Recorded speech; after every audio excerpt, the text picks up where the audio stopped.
Welcome to episode 2 of the 50-yard line. I'm Camden Dorse with head coach Matt Hoover. How you doing, Coach? I'm doing good.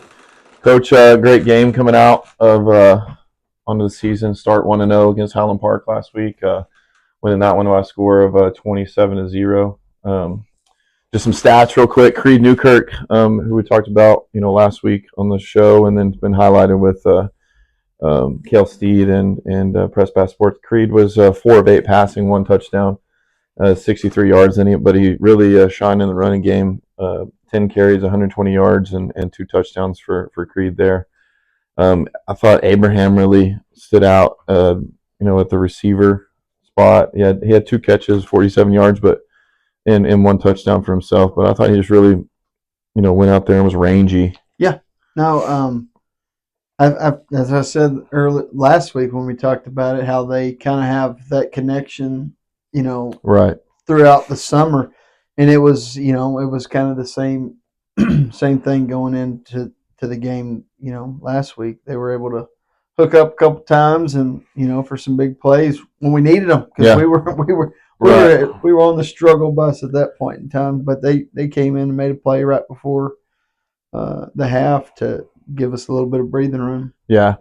And I think just like we talked about, just some of those spots, just filling in some of those guys on the O-line spot and just getting them some more reps and that game time under the Friday night lights, all that stuff, just get them settled in and everything like that. And I thought really as the game went on and progressed, they did a good job. Kyler Moss being one of those guys. Both sides of the ball. Yeah. Like it was fun to watch, just seeing him become better throughout the game. Like, he was better in the fourth quarter than he was when he stepped on the field in the first quarter.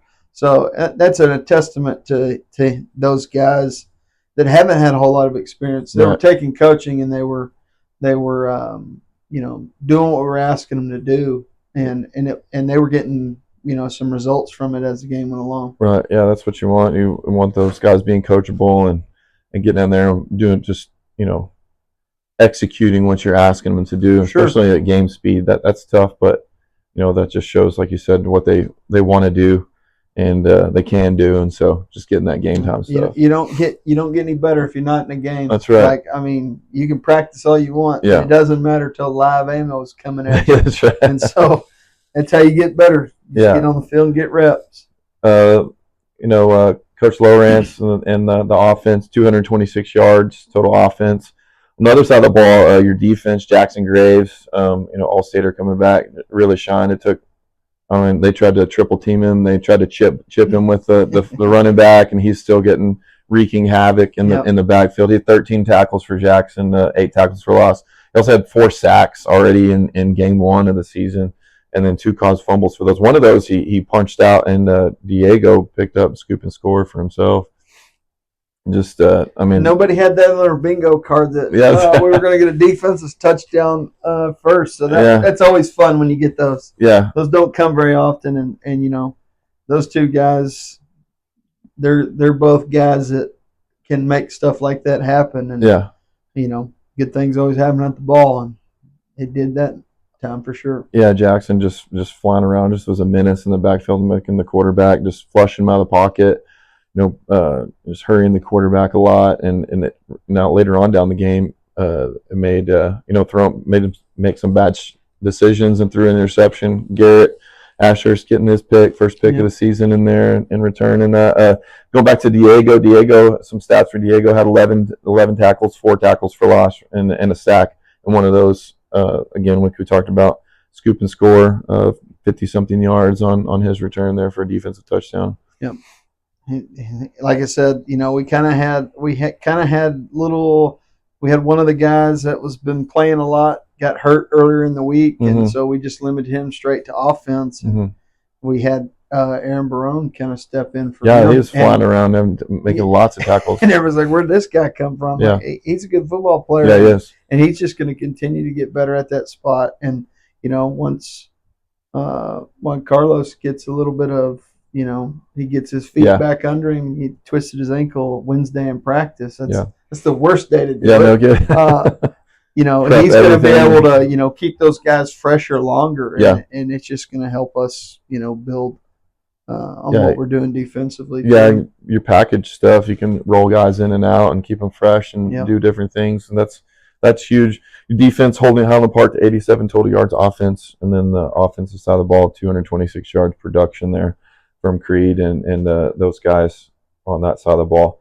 We talked about Diego and Abraham and Kyler. I really thought Bryce Hill coming in, just special teams, just really kind of setting the tone, going there off the kickoff, and just really just playing super physical, making.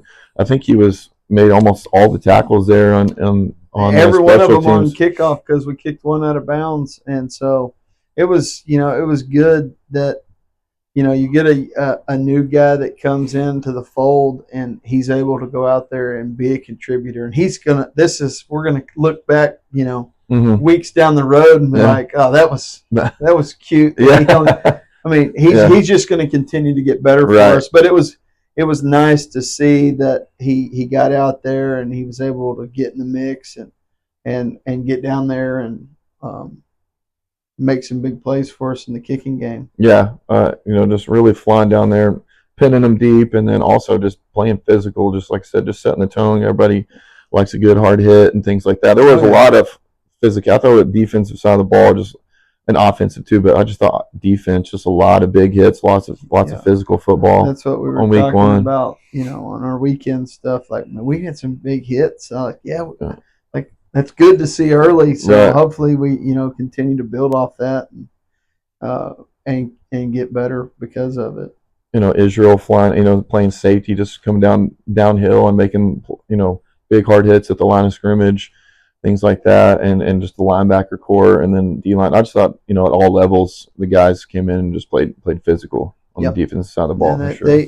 It's definitely fun to watch. Just turn them loose. Mm-hmm. They were frustrating me for a little bit. I think we need to get some of them hearing checked. Oh, yeah. But that happens early in the season. Our communication will just get better as it goes along, and luckily we were good enough to get a shutout, and those things don't come easy. No, they don't. We were able to get the first one under our belt, and hopefully we can keep rattling some of those off.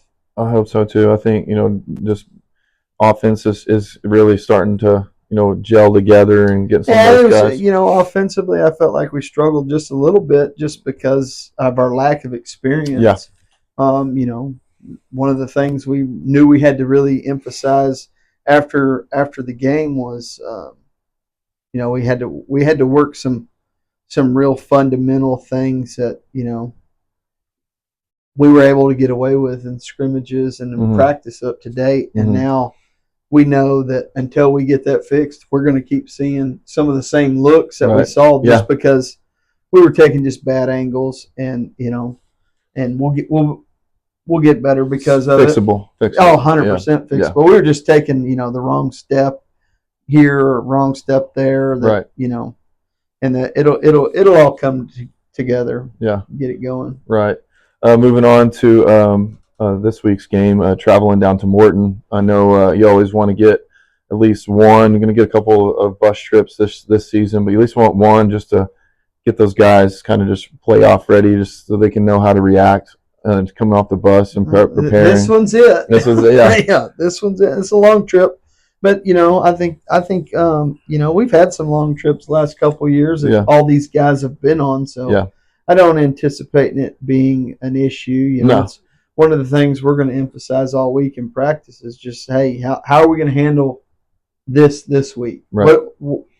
What hand we're dealt this week? How are we going to play those cards out? And we don't want to look for an excuse, but we still want to make sure that, we do realize we are going to take a little bit longer of a bus ride. It is going to change our schedule up just a little bit. Yeah. Nothing they can't handle. Nothing we shouldn't be able to handle. Right. On the note of Morton, Morton played Seagraves last week. Ended that one 6-6, and that was called due to weather down around the Lubbock area. A lot of games were canceled or, I think some were postponed, but they went ahead and canceled that one. Against Seagraves. How do you feel about Morton? They're a new Coach Malden, who used to be at Groover, leaves Morton and under a new head coach. How do you feel like some of those guys who played here last season those young guys are coming in. How do you feel like Morton looks like coming in this week? They kind of changed their identity a little bit. Defensively, they're a lot of the same. They're gonna play an odd man front, some variation, whether it's slid or whatever. So it's a lot of the same what they did defensively, but offensively, I feel like they're still kind of looking for their identity. Right. They want to. I feel like through what little bit of film we do have on them, that's the scary part, right? Because we don't have a whole lot of tape on them. Is they 57 plays, I think, is what they were only able to run, so that's not a lot. Yeah, and I think we're like 24 offensive snaps. Yeah, and they're trying to beat the weather, so they're slinging it all over the yard. Right. So, that's one of the things that, we have to look at and kind of be ready, especially early season stuff, because, they were full on air raid last season. Yeah. And they are still trying to do a lot of the same concepts, but they're also mixing in the option with it. So I told the kids, I was like, don't be afraid. Don't think we might not see, straight, empty backfields with the ball going all over the place. So we just got to be ready for everything. Yeah. And got to be disciplined this week. Facing the option, one guy does it wrong, and it's a big play. So right. I'm trying to beat it into their heads. I've got the quarterback, I've got the dive, I've got the pitch man. Yeah. Just to make sure we have it all. And I think our kids will respond to it. I think it's good for us to see stuff like that. Yeah, for sure. And they are adequate throwing the ball. So I think quarterback's got an arm for sure. It'll be a good test for us this week. That how are we going to handle it? The long trip. It takes a little bit out of you, but hopefully we get there and get our bearings and get going pretty quick on it all and. Just get out there and go see if we can go win another one. Execute. That's right. Yeah, I think just finish up. I think you're talked about last week at Highland Park running the RPO stuff. They did a little bit of it, but we just talked about the guys being disciplined and things like that. And I thought they were disciplined. They weren't didn't get caught cheating. There was a couple times, but we got confused on who we needed to rotate to because the guy that we were planning on rotating to didn't even play. So, and they may have something like that this week with our option defense on how we're supposed to attack it and all that. So it's early season. You don't have a lot of film on people. You just got to go line up and play sound defense and build off of what we did the previous week and the weeks before that, and just keep getting better. And offensively, it's the same. Thing, we're not reinventing the wheel. We've got to get better because we know at the end of the day that kind of we're kind of figuring our identity right now, and so it's one of those things we just got to clean up ourselves more than worry about what other people are doing. Yeah, exactly. And I think you touched on that at the beginning of when we were talking that this the guys just being real receptive to being coachable and then applying those things. So that thing's just going to continue to build and carry on. So we wish you the best of luck. Be safe on the road down to Morton. Appreciate and good luck in the game, and hopefully come out, start the season 2-0. Amen. Stay tuned. We'll have some highlights for you from this Highland Park game, and thanks for tuning in. We'll see you next week.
chasing the fame. You gonna remember my name. You gonna remember my name.